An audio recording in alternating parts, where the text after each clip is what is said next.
In this video, we've compiled rare gemstone rings that are worth a fortune from Antiques Roadshow. Let's get started. Number 5. The John Donald Sapphire Ring.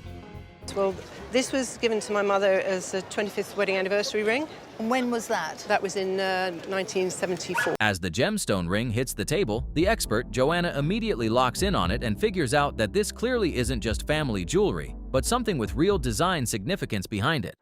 But my eye suddenly went on this one. Right.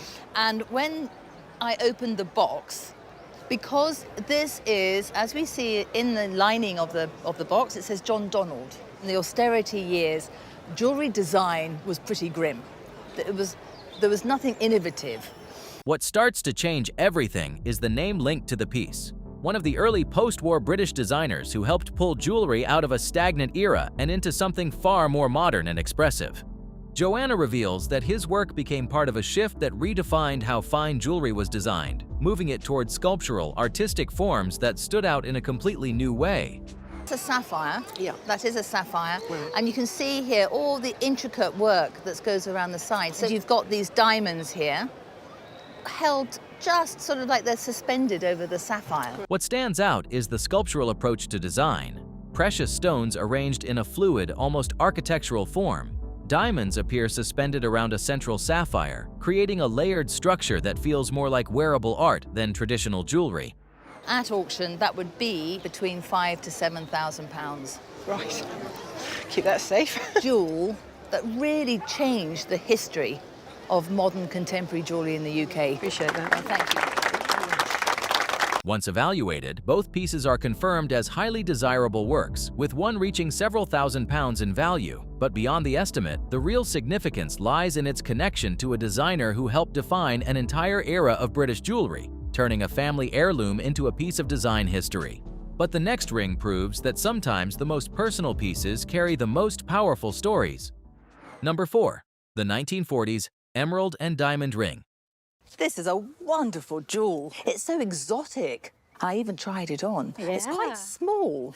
It is quite small. So tell me, who wore it? My father. And is this him here? Yeah. A bold, exotic-looking ring hits the table and instantly pulls attention.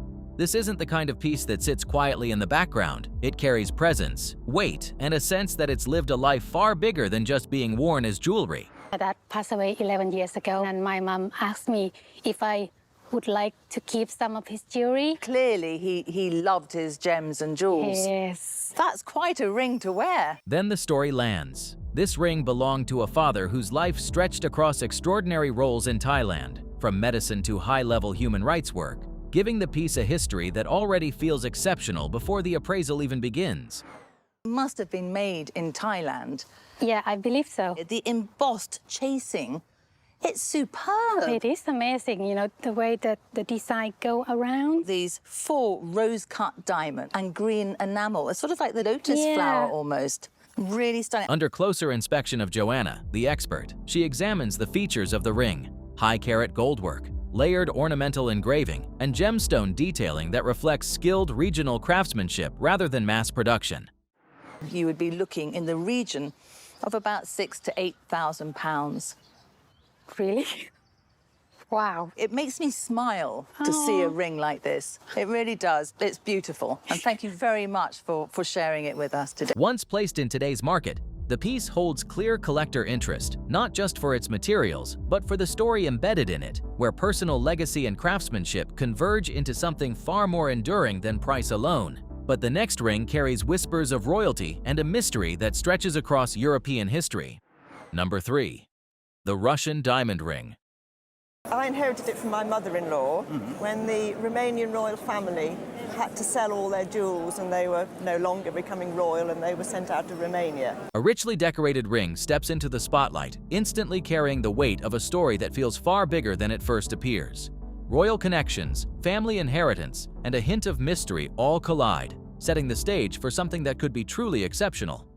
Actually, I think what it does say is that it's retailed by a jeweller called Malkanar, and then underneath of Odessa, but also from the style of the ring. It's made of platinum and gold and little calibre rubies, and of course everybody wants to know, do you enjoy wearing it? The moment it's as the expert, Jeffrey examines the ring closely. He notices the craftsmanship, a tightly constructed design combining rich red stones with a bright central diamond, all mounted in a refined mixed metal setting that signals serious workshop skill. So I think one can say that it possibly is true, because the Romanian royal family might well have been given things from Russia. This is an immensely rich country, actually, and was probably worn by somebody of quite high status, I imagine. Perfect design, perfect material, perfect history, and obviously very contemporary and wearable. The ring's background opens up a wider historical thread involving early 20th century European jewelry trade, where pieces linked to dissolved royal collections and cross-border resale often re-entered private ownership, making provenance difficult to trace but highly significant when verified. Well, it's been a great pleasure to see it, and I think you wear it very well, really, for much less than about £7,000, £8,000, £9,000.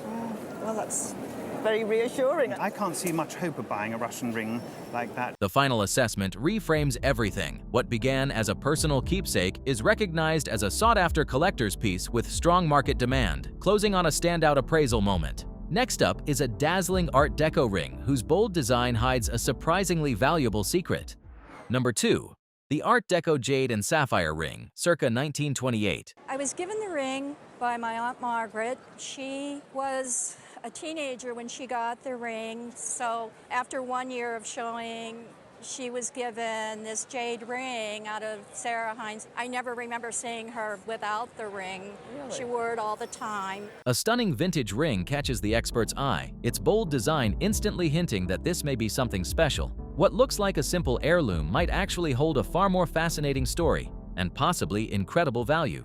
The ring probably to the late 20s. It's pure Art Deco. Would that fit in with the time? And of course it's jade, and jade is a very tough stone. Gloria, the expert, reveals that the ring dates back to the late 1920s, a period when bold geometry and vibrant gemstones defined the height of the Art Deco jewelry era. But it looks like it's been moved out of the mounting a little bit. It's hard to replace it because someone has to cut it exactly like the others. Now it's mounted in platinum, it even while horseback riding, and the box. Under closer inspection, the craftsmanship truly shines. Rich green jade sits at the center, framed by brilliant sapphires that amplify its color, creating a bold composition that perfectly captures the daring spirit of its time. Did you ever had it appraised? And I think they said about $4,500. Well, today you could not replace the ring for that amount of money. There is such a demand for jade, particularly from this period and before, because they're natural. I think today you're probably looking at $15,000 to $20,000 at auction.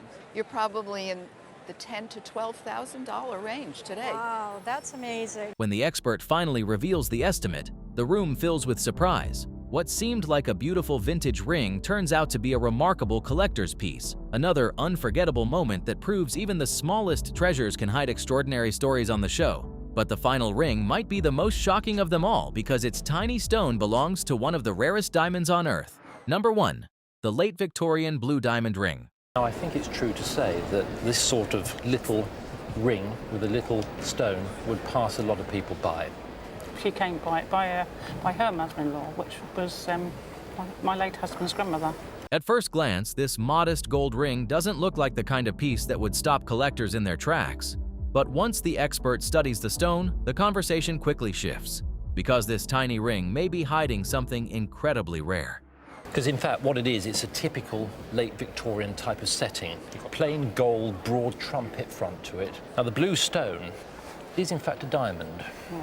And that makes it very special indeed. This kind of colour is extremely rare. The style places it around the late 1800s, a period known for bold gold settings that protected the gemstone inside the band. But the real twist appears in the center. The stone carries a natural blue tone, one of the rarest colors diamonds can produce. It's a Victorian stone. It means that all the weight of the stone is at the back of the stone. It weighs about 0.4 of 1, so it's approaching half a carat in size.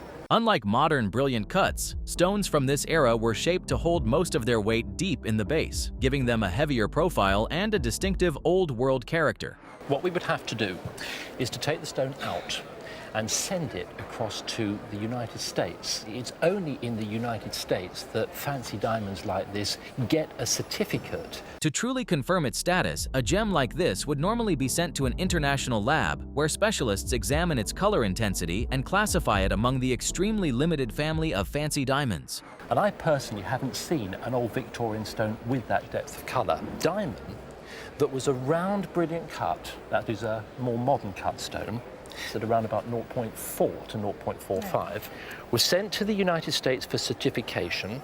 Diamonds with natural color are already uncommon, but blue stones sit in an entirely different league, appearing so rarely that even seasoned experts may only encounter them occasionally. Say that that diamond is going to be worth that kind of money. You're going to say to me, well, all right, what is it worth? Say between £10,000 and £25,000. Is that a shock? And, you know, it's thrilling. One doesn't see these things, so to see one bought in on a roadshow, well, it's fantastic. The expert reveals that the ring carries a 5-figure valuation, far beyond what anyone expected. For a piece so small and easily overlooked, the discovery becomes one of those electrifying surprises that makes the show so memorable. Moments like this are exactly what make gemstone ring discoveries on Antiques Roadshow so unforgettable. If you enjoyed this video, click now to watch vases that nobody expected to be worth so much on Antiques Roadshow.